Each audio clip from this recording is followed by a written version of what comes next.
I think it's interesting, I think where we get some of these differences between men and women and we get disillusioned by it all is the stories that we've listened to down through the years, the stories we've read. When we can get some misinformation. Fairy tales, they'll mess you up. There ain't a woman in here that ain't sat around waiting for the knight in shining armor because of those fairy tales. Ain't that the truth?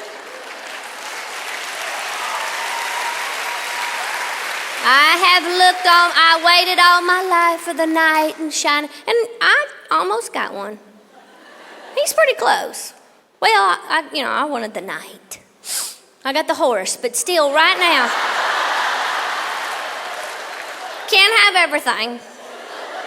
That's what we waited for. We dreamed about. We read the fairy tales. We grew our hair long like Rapunzel. Didn't we? Thinking, well, I could bail a guy out someday. I told my daughter, honey, don't buy into that stuff. You tell that fella to get himself a job and buy himself a ladder.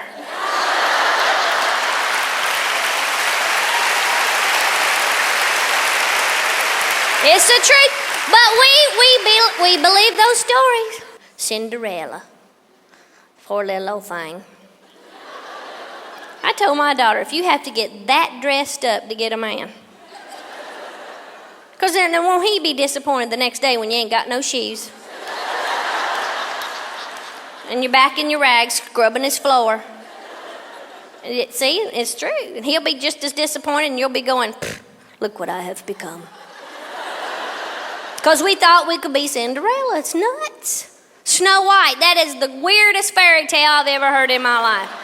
What woman sings and whistles around the house while she's cooking and cleaning for 7 men?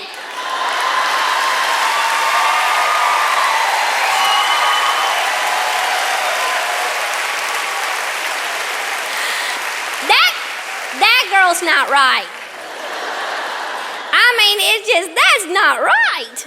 Have you ever tried to get a coal miner's work shirt clean? I have, and it's not easy to do. And she's just singing her little songs and whistling away. Snow White needs to go to rehab, is what I say. And the thing, this is what I don't understand about the whole story. The woman finally got to sleep. Really good and a deep, wonderful sleep. And some man came by and woke her up.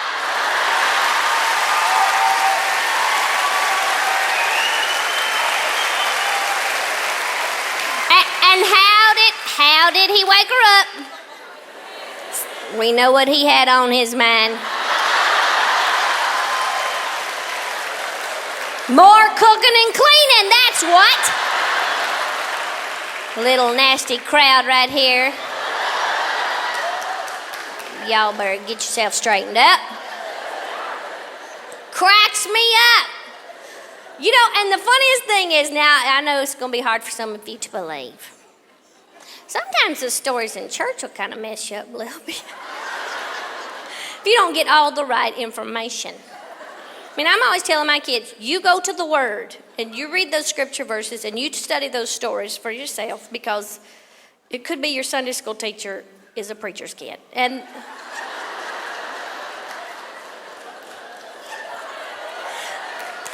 I can say this because I was one. Because preacher's kids, this is the truth, we have a tendency to be able to fake our way through Sunday school.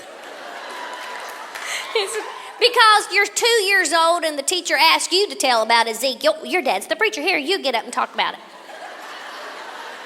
Well, there was this man, and he was quite a bony fellow. It's the truth. We're already expected to know everything just because Dad's in the pulpit. You know what I mean? You got to study the Word for yourself. Dive in, dig in there, and find the truth and the knowledge and the wisdom, and fall in love with those stories, or you'll be a comedian someday.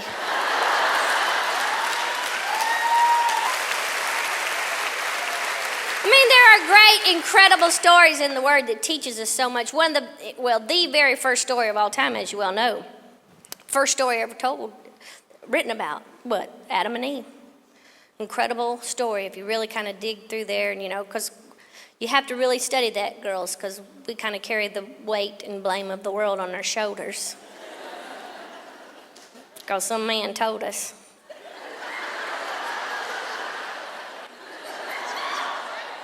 Now, I don't mean this, but now this is scripture.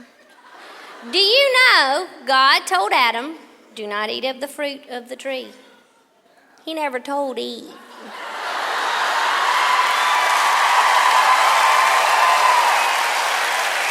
Hey, I didn't write it. It's in the Word. It was Adam who went to Eve to tell her. Now, don't you wonder how he explained it? Don't you? Because something might have got lost in the translation.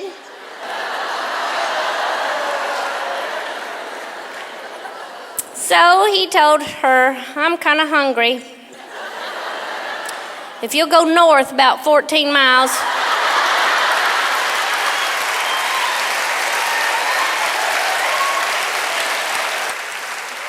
turn left, go east for a while, and there's a tree, don't eat that fruit, but there's another tree over there. So Eve's trying along, did he say north? Where is Krispy Kreme, for heaven's sake?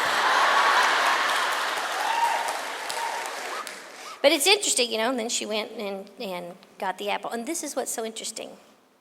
The Word says, and Adam was with her.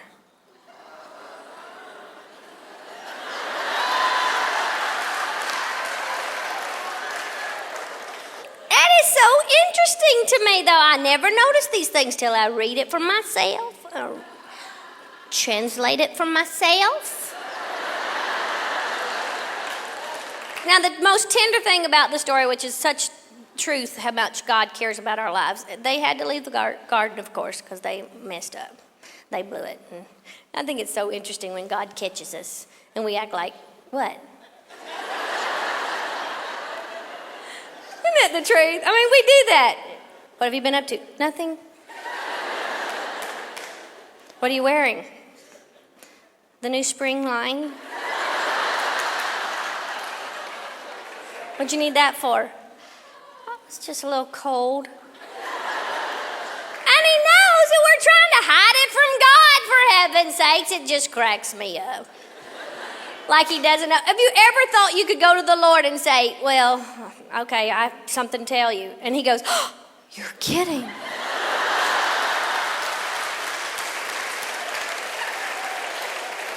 That's crazy. It's just so funny. But the sweetest thing is, God did send them from the garden, but what did he do for them before they left? He himself, the God of the universe, made them clothes. Wasn't that precious? I told my husband, now what that speaks to me is,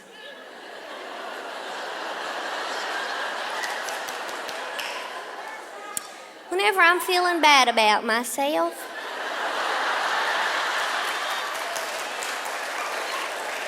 I have found if I get me a new outfit,